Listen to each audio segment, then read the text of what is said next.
Hi mo! Done na ako sa work. Ano plans mo today? Hi mo! Done na ako sa work. Ano plans mo today?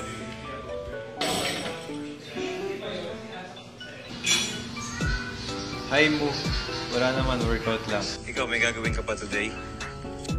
Wala naman na. Free time ko na. Tara, coffee tayo.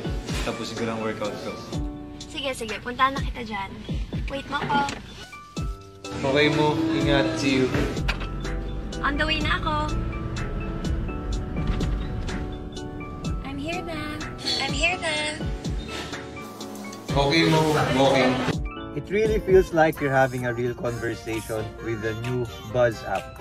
Say goodbye to typing. Just tap the push to talk button at makakapag-reply ka na agad-agad. It's super convenient kaya itry nyo na itong bagong Buzz.